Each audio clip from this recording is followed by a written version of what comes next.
Hello friends, this is me dietitian Neha. जैसा कि जन्माष्टमी है तो सभी को सबसे पहले जन्माष्टमी की हार्दिक शुभकामनाएं। जन्माष्टमी के दिन अधिकतर सभी का व्रत होता है और स्पेशली ये त्योहार जो है हिंदू धर्म के लोग मानते हैं। तो जन्माष्टमी में हमें क्या खाना चाहिए, किस तरीके से हमें व्रत खोलना चाहिए, कौन सी जो चीजें हैं वो हेल्दी होती हैं। क्योंकि ऐसा होता है कि पूरे दिन के जब हम भूखे रहते हैं तो एक बार में जब हम व्रत खोलते हैं तो बहुत सारा खाने की कोशिश करते हैं, लेकिन हम ऐसा नहीं होना चाहिए। आपकी थाली का जो पोर्शन है, डाइट का जो पोर्शन है वो कम होना चाहिए। स्पेशली सबसे पहले मैं बता दूंगी कि क्या चीज अवॉइड करनी चाहिए। जब व्रत खोले तो आप ऑयली चीजों से बिल्कुल परहेज करें, उनको ना खाएं। और क्या क्या चीजें खानी चाहिए वो भी मैं आपको बता देती हूँ। दिन की जो शुरुआत है हम ड्राई फ्रूट से कर सकते हैं। पूरे दिन में आपको ड्राई फ्रूट्स है, फ्रूट्स हैं, और इसके अलावा वाटर इनटेक बहुत अच्छा रखना चाहिए। और कौन कौन सी चीजें हैं जो व्रत में खाई जा सकती हैं, जैसे कि साबूदाना है, और जो अपने ये समा के चावल, बहुत से लोग जिसको सौखिया बोलते हैं, हम वो भी खा सकते हैं। और फ्रूट्स में आप जो है बनाना, एप्पल, पपाया, आप ये सारी फ्रूट कैटेगरी आप आराम से खा सकते हैं। ड्राई फ्रूट्स में, ड्राई फ्रूट्स के साथ आप सीड्स का इंटेक कर सकते हैं। सीड्स को ड्राई रोस्ट करके आप उसे खा सकते हैं। ड्राई फ्रूट्स में आप जैसे काजू हो गया, बादाम है, अखरोट है, आप इन चीजों को बिल्कुल खा सकते हैं। और जो आपके सीड्स हैं, जैसे सनफ्लावर सीड्स है, फ्लैक्स सीड्स है, आप इनको जो स्पेशली भोग का जो प्रसाद होता है आप उसमें भी ऐड कर सकते हैं, ताकि वो जो प्रसाद है जिसे कि हम धनिया की पंजीरी कहते हैं, अगर आप उसमें ऐड करते हैं तो ऑफ कोर्स उसके जो हेल्थ बेनिफिट्स हैं वो बढ़ जाते हैं। धनिया की पंजीरी वैसे भी बहुत फायदेमंद होती है। सिर्फ एक जन्माष्टमी पे ही नहीं, हम नॉर्मल डेज में भी उसे बना के खा सकते हैं। ठीक है। और हमें पूरे दिन में क्या क्या खाना चाहिए, जैसे कि इसके अलावा आप लस्सी ले सकते हैं, आप नींबू पानी पी सकते हैं। लेकिन नींबू पानी का मतलब अगर आपके पास कोई ऑप्शन नहीं है तो ही आप नींबू पानी इंटेक करें। वो इसका रीजन ये है कि अगर आप खाली पेट नींबू पानी पीते हैं तो कुछ लोगों को चांसेस होते हैं एसिडिटी होने के। तो आप अगर कोई ऑप्शन नहीं है आपके पास तो आप नींबू पानी आप पी सकते हैं। और इसके अलावा आप व्रत में साबूदाने की खिचड़ी हो गई, ये बना सकते हैं। कुट्टू का आटा यूज कर सकते हैं, राजगिरी का आटा यूज कर सकते हैं, सिंघाड़े का आटा यूज कर सकते हैं। इसके अलावा जो आलू है, आलू को आप उसकी बहुत सारी जो डिशेज है वो बना सकते हैं। आलू लॉट्स ऑफ कार्बोहाइड्रेट एनर्जी का सोर्स होता है, जिसकी वजह से आपकी जो पूरे दिन की जो भूख है वो, मतलब जो सटाइटी, एक जो सेटिस्फेक्शन होता है वो आपको मिलता है।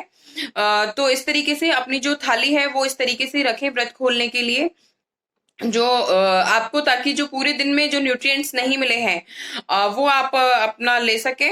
अब बहुत ज्यादा फ्राइड खाने से ये होता है कि एकदम से या तो वेट भी बढ़ जाता है, कई बार कब्ज की प्रॉब्लम भी रह जाती है, एसिडिटी प्रॉब्लम होता है। तो आप जो फ्राइड फूड है वो अवॉइड करें, कोशिश रहे कि आप उसमें कुछ फ्राइड ना खाएं।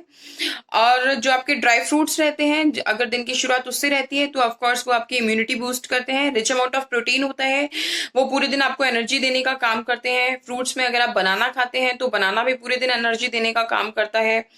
फिर अगर आप लस्सी, दही, छाछ या कुछ भी ले रहे हैं तो उसमें रिच अमाउंट ऑफ प्रोटीन होता है, और प्रोटीन होने की वजह से वो भी आपको एक एनर्जी फ्यूल देने का काम करता है। ठीक है। तो ये सारी चीजें हैं। इनमें से अगर आपको कुछ की भी रेसिपी अगर मुझसे जाननी हो तो ऑफ कोर्स कमेंट करके आप मुझसे पूछ सकते हैं। जैसे कि मैंने आपको बताया, साबूदाने की खिचड़ी, समा के चावल जिनमें मीठे और नमकीन दोनों तरीके से बनाए जा सकते हैं, आलू का हलवा, धनिया की पंजीरी, धनिया की पंजीरी की रेसिपी भी मैं आपके साथ शेयर करूंगी। उसको, उसमें क्या क्या चीजें आप ऐड कर सकते हैं ताकि उसका टेस्ट बहुत ही अच्छा बन सके, और ऑफ कोर्स उसके हेल्थ बेनिफिट्स भी उतने अच्छे हो सके। ठीक है। और वाटर इनटेक हमें बहुत अच्छा रखना है। वाटर इनटेक क्यों अच्छा रखना है? ताकि आपको डिहाइड्रेशन ना हो। ठीक है। इसके अलावा ड्राई फ्रूट्स की आप बर्फी भी बना सकते हैं। ड्राई फ्रूट्स की बर्फी भी lots amount of health benefits रखती है, इसलिए वो आप अपने व्रत खोलते टाइम आप उसको अपनी डाइट में रख सकते हैं।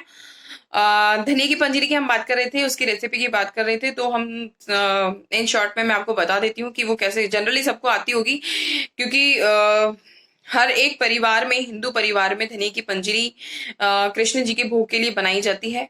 धनिया को आप ड्राई रोस्ट करें और उसमें आप क्या क्या ऐड कर सकते हैं, सारे seeds, flax seeds, sunflower seeds, इसके अलावा जो खरबूजे के बीज जिन्हें आप कहते हैं, आप वो भी ड्राई रोस्ट करके उसमें डाल सकते हैं।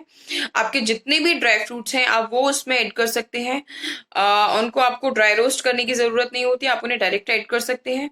इसके अलावा नारियल बुरादा आप उसमें डाल सकते हैं।